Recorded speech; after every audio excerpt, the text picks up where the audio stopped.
علامہ صاحب، نبی پاک صلی اللہ علیہ وسلم نے جو 73 فرقوں کا ذکر کیا ہے، اس کے باوجود کچھ لوگ کہتے ہیں کہ مسلک اور فرقے کچھ نہیں ہوتے، ہم سب صرف مسلمان ہیں، کچھ رہنمائی فرما دیجیے۔ جی، مسلمان کی تعریف کیجیے آپ۔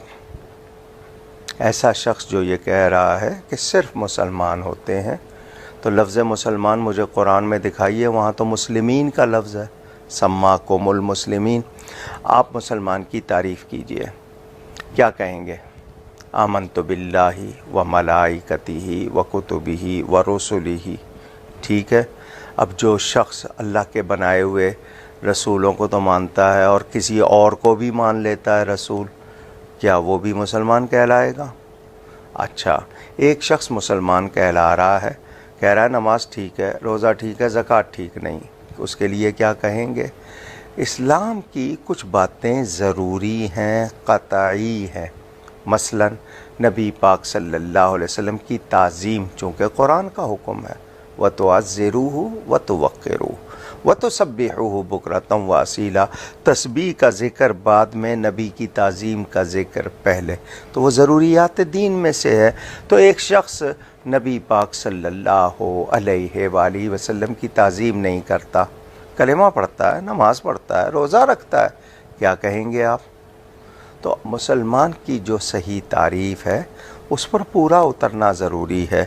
تو جب نبی پاک صلی اللہ علیہ وسلم ہی نے فرمایا کہ میری امت میں 72-73 فرقے ہوں گے، 72 آگ میں جائیں گے، ان میں سے صرف ایک صحیح ہوگا جو میرے اور میرے صحابہ کے طریقے پر ہوگا۔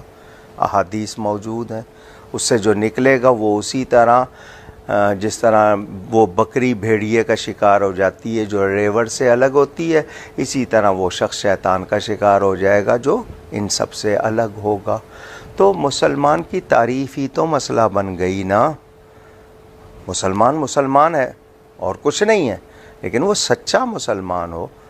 بنام مسلمان کیا کچھ ہو رہا ہے؟ کتنے لوگ ہیں صحابہ کو نہیں مانتے، کتنے لوگ ہیں قرآن کو صحیح نہیں مانتے، کتنے لوگ ہیں نبی کی ازواج کو اہل بیت نہیں مانتے، کتنے ہیں اولاد کو اہل بیت نہیں مانتے۔ اولیاء کی شان اللہ فرماتا ہے جو میرے ولی سے دشمنی رکھے اس سے کہہ دو مجھ سے لڑنے کے لیے تیار ہو جائے، اللہ نے چیلنج کیا، تو کیا آپ اس کو بھی مسلمان کہیں گے؟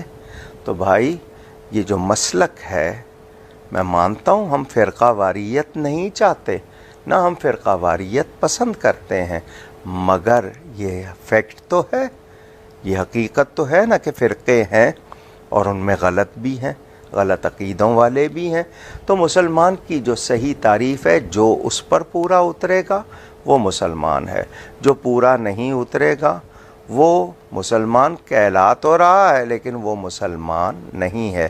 تو مسلک حق اہل سنت و جماعت، حدیث کے مطابق یہ الفاظ ہے نا کہ نبی پاک اور صحابہ کے طریقے والے، تو اس کے سوا جتنے ہیں، اور اس مسلک کی تبلیغ غلط نہیں ہوگی، اس کے سوا جتنے ہیں ان پر تو حدیث شریف کے مطابق ثابت ہو رہا ہے کہ ان کے عقیدے درست نہیں ہیں، وہ ناجی نہیں ہیں، وہ ناجی فرقہ نہیں ہے۔ تو حضور صلی اللہ علیہ وسلم نے کیوں فرمایا سواد اعظم کے ساتھ ہو جاؤ؟ تو یہ تمام احادیث ہیں، آپ کے کہنے سے مسئلہ نہیں ہوگا، میرے کہنے سے نہیں ہوگا، قرآن حدیث سے مسئلہ ہوگا۔ تو جو مسلمان کی تعریف پر پورا نہیں اترتا، وہ لاکھ اپنے آپ کو مسلمان کہتا رہے، قرآن میں اللہ فرماتا فی قلوبہم مرض وَإِذَا لَقُوا الَّذِينَ آمَنُوا، قرآن پڑھیں نا، وہ ایمان والوں سے ملیں گے کہیں گے ہم تمہارے ساتھ ہیں، اور جب شیطان کے پاس جائیں گے کہیں گے ہم تمہارے ساتھ ہیں۔ تو کلمہ بھی پڑھ رہے ہیں، ادھر بھی ہے۔ تو یہ بہت ہی سمجھنے والی بات ہے۔ قرآن پڑھیے، قرآن نے کتنے لوگوں کو کہا وَمَا هُمْ بِمُؤْمِنِينَ، وہ مومن نہیں ہیں، حالانکہ وہ کلمہ پڑھ رہے ہیں۔ قرآن کہہ رہا ہے اِذَا جَاءَكَ الْمُنَافِقُونَ، محبوب آپ کے پاس منافق آئیں گے اور کہیں گے قالوا نشہد انک لرسول اللہ، وہ کہیں گے بلا شبہ ہم مانتے گواہی دیتے ہیں کہ آپ ضرور اللہ کے رسول ہیں، واللہ یعلم انک لرسول، اور اللہ جانتا ہے آپ اس کے رسول ہیں، واللہ یشہد ان المنافقین لکاذبون، اور اللہ گواہی دیتا ہے یہ منافق ضرور جھوٹے ہیں۔ تو میں قرآن کی آیات دیکھوں گا، احادیث دیکھوں گا یا آپ کا بیان دیکھوں گا۔ تو صحیح العقیدہ ہونا، وہی سچا مسلمان ہے، ورنہ نام کے مسلمان تو بہت سے ہیں۔